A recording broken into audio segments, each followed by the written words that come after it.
Approximately 66 million years ago, dinosaurs experienced one of the worst days possible on Earth, when a giant asteroid the size of Mount Everest slammed into the Yucatan Peninsula at speeds 28 times greater than that of an AK-47 bullet.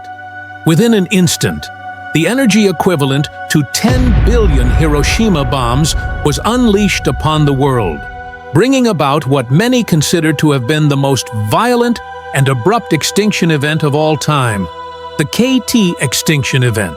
Today, paleontologists believe that about 75% or more of all species on Earth at the time vanished, with nearly no creature above 25 kilos, 55 surviving. Among the many fallen, the most iconic were by far the non-avian dinosaurs, who up until that point had ruled the lands for roughly 165 million years. The suddenness of the dinosaurs' extinction, coupled with how fast it happened, has led many to refer to the day of impact as the day the dinosaurs died, and there are even documentaries with such names. But did the dinosaurs really die? All at once on the same day after all, dinosaurs could be found on every continent during the late Cretaceous, and were fairly diverse. Researchers estimate that there were over 1,000 species roaming around when the asteroid touched down. Many of these dinosaurs were armored, others giant, and some were even below the weight threshold for survival. So it seems a bit hard to believe that they just vanished in an instant.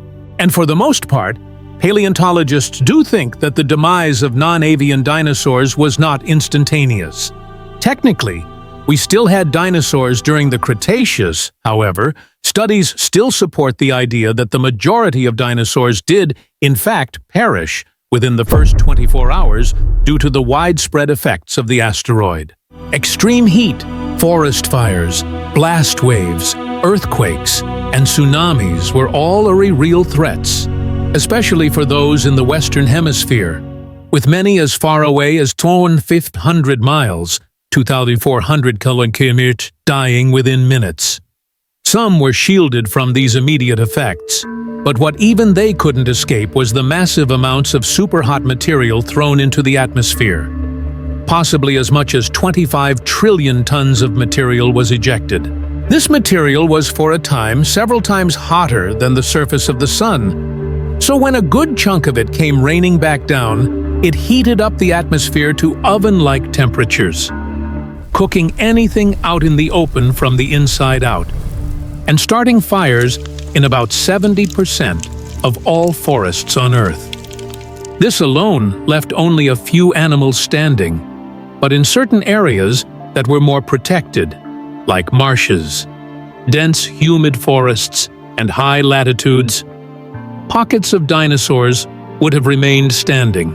However, it's worth mentioning that these survivors were likely not the big guys, but rather small species or possibly juveniles. Things, however, were not over for them yet, because all the fires and ejecta both led to untold amounts of dust, soot, and other particles coating the skies, blocking out the sun, leading to sharp decreases in global temperature, where the average may have dropped as much as 36 degrees, 20 degrees.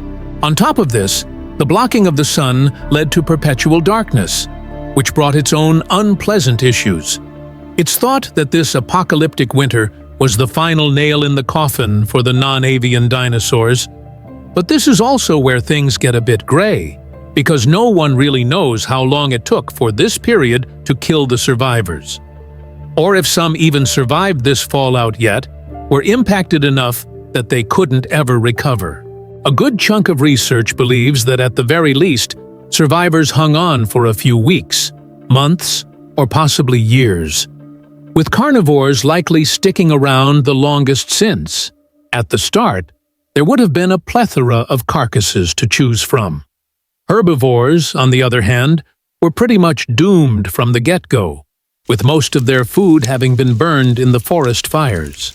Some of the luckier ones may have stumbled upon preserved pockets of vegetation, but that didn't last long either. And then, once the herbivores dropped, The carnivores soon followed. One of the most recent studies put an exact expiration date on dinosaurs at 15 years after D-Day. The study suggested that all the dust and other material in the air would have sustained a 15-year nightmare where temperatures were low and photosynthesis was almost entirely blocked, being completely halted for at least 1 year.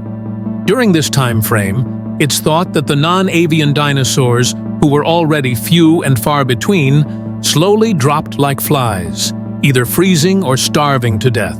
There are multiple other studies that paint similar time spans, typically all falling within 100 years.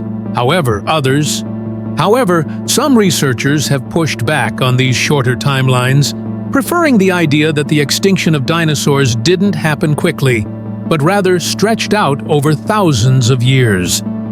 Small populations likely survived well into the early Paleocene, suggesting that entire generations of dinosaurs continued to persist. These longer estimates typically fall within a few thousand years, but some studies propose even longer timelines, with one 2013 study suggesting that it took 33,000 years for the collision event to wipe out every single non-avian dinosaur. The hypothesis here is that a few unknown dinosaur species likely endured the worst of the asteroid impact, and even saw the world stabilize in some ways during this time. During this period, mammals likely increased in size, insects had a population boost, and large turtles and crocodilians may have become the largest animals around, creating a strange world compared to what dinosaurs were used to. Paleontologists believe that these changes ultimately led to the extinction of dinosaurs, as mammals and non-dinosaur reptiles gradually outcompeted the remaining dinosaurs.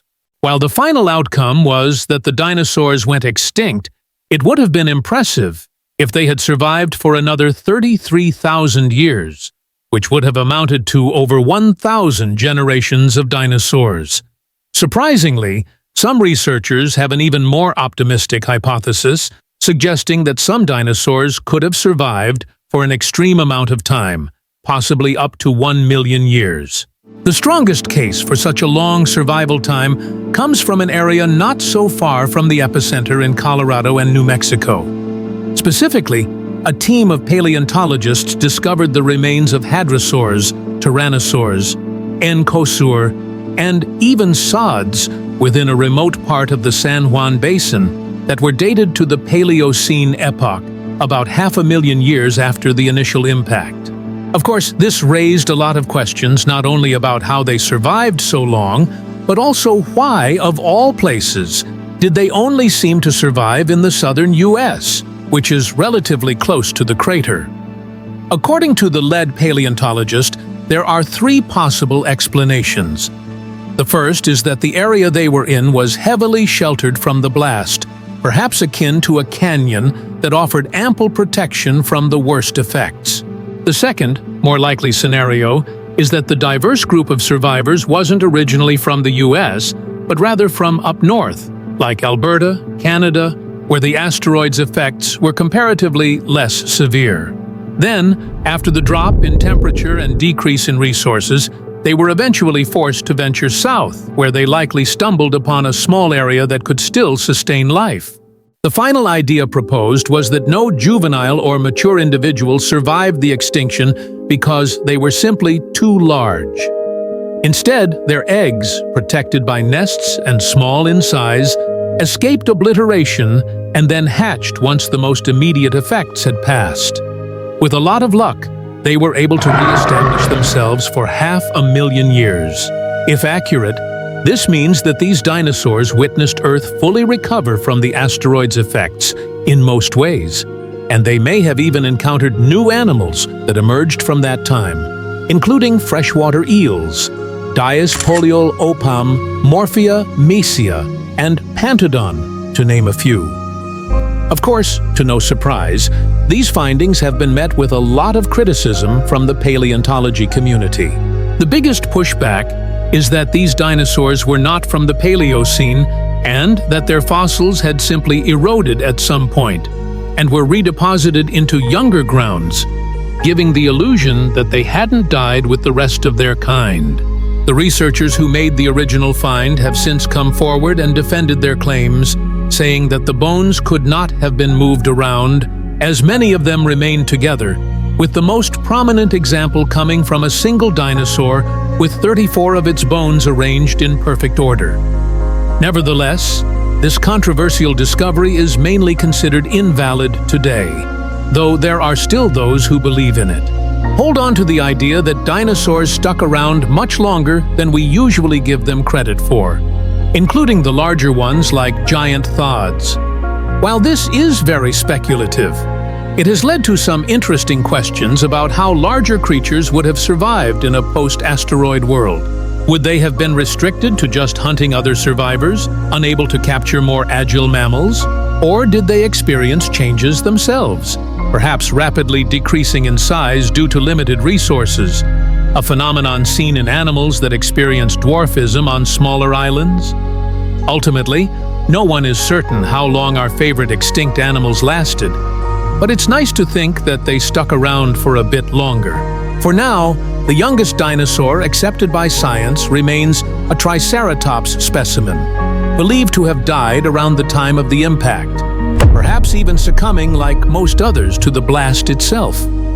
The conversation around dinosaur survival has also led many to wonder if other prehistoric creatures persisted after the event. What about other creatures like pterosaurs or mosasaurs? Currently, no one has a clear answer, but there is a more obscure group of animals from that time, the ammonoids, which are thought to have possibly lived about 1 million years after the Cretaceous. Like the San Juan Basin claim, this idea is quite controversial, but it has garnered more support overall. We can only hope that more discoveries in the future will provide more clarity on the fates of the dinosaurs as well.